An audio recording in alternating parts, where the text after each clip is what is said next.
matagal na ako din nakakapunta dito, siguro mga 1 year, 2 years. So ito, tingnan natin mga stuff nila. Everything will be alright. And it's so far away. No one's watching hard away. The fakes man that can. Grabe ito, dumami yung mga Star Wars figures nila, oh. Tapos ito yung mga carded figures nila. Yan, mga vintage na box. Yan yung mga presyo. And then here, dito naman, may Darkwing Duck sila. Star Trek, Masters of the Universe. Ano ba yung nasa taas dito? Micromaster na na Transformers. Dito sa mga comics.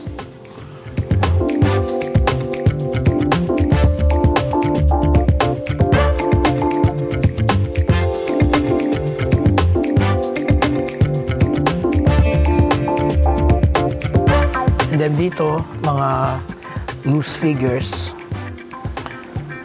Marami sila dito mga Marvel. Ito, Star Wars.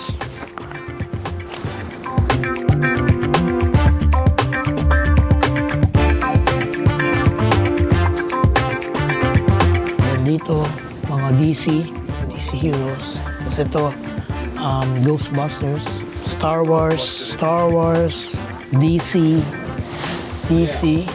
Masters of the Universe. Ito yung mga bagong Masters of the Universe. Ito, vintage na Masters of the Universe.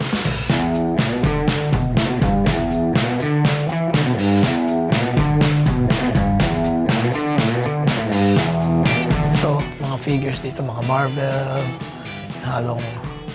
mga Marvel Legends, Star Wars, Black Panther. Meron din sila mga records.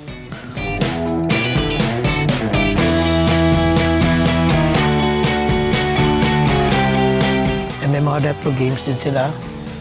And ito, mga box set na heroes. Dito, mga comics. Ito, mga loose figures, mga super powers, mga Marvel, halo-halo. Sa area na to ay mga retro toys, especially mga Masters of the Universe, mga retro yan.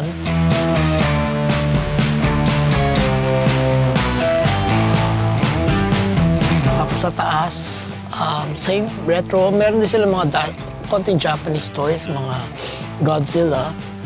And then dito, mga movie things, Chucky, Indiana Jones. And the rest dito sa baba ay meron silang mga Godzilla, yung kaiju. Mothra, Rodan, at saka Godzilla.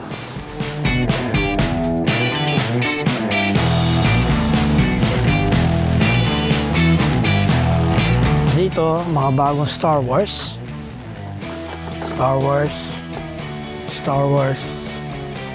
Hanggang sa taas, Star Wars. Dito naman, may Alien, may The Crow, Chucky, halo-halo dito mga movie, mga movie stuff.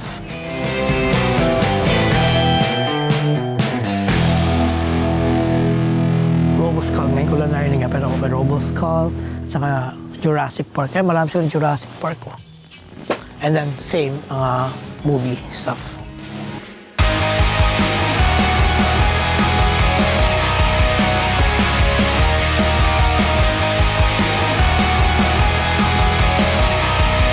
Sa side naman ito ay puro mga G.I. Joe. So makikita nyo, may mga comics, may mga box sets, and ito. Ito mga newer G.I. Joe.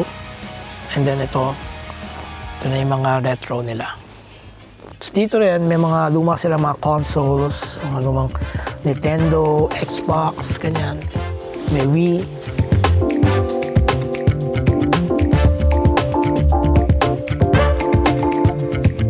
Little Pony, Genie sa Aladdin. Ito si Genie, Aladdin.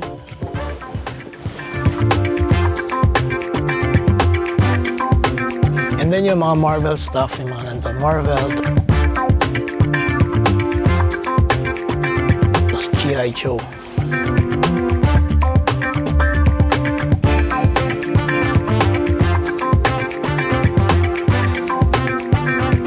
mga itong mga cards to, mostly mga sports cards, as you can see.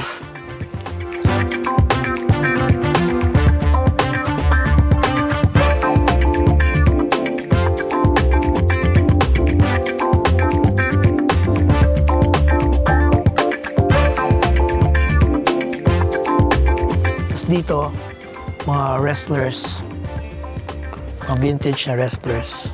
Tapos may mga cards din. Ito mga Transformers sila. And then dito, same, Transformers pa rin. Pero ito yung mga vintage na na G.I. Joe.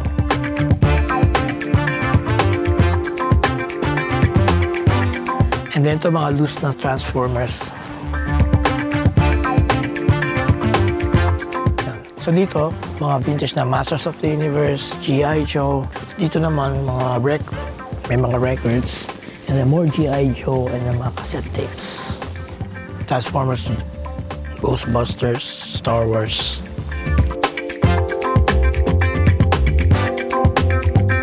So yan ang walkthrough dito sa Treehouse.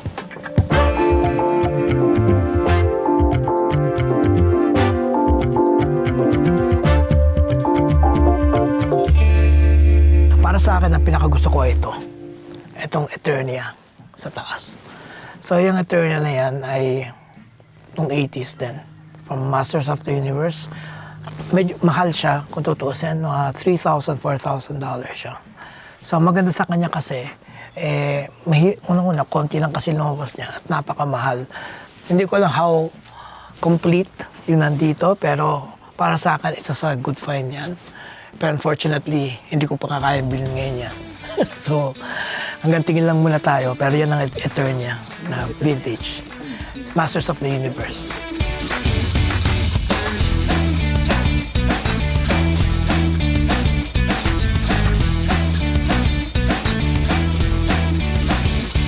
Para sa akin naman, ito gusto ko rin itong superpowers. Marami ako dati niyan actually, mga carded pa. Nabenta ko lahat siya sa kaibigan ko sa Pilipinas. Pero ito, may mga loose items siya dito. Ayan. So, yung mga nandito, iilan lang. Pero pag nakikita ko, parang namimiss ko yung dati kong collection. Superpowers ay DC. Yan si Superman, Flash, Green Lantern, Wonder Woman. Yan. So, yan. Namiss ko lang yung dati kong collection.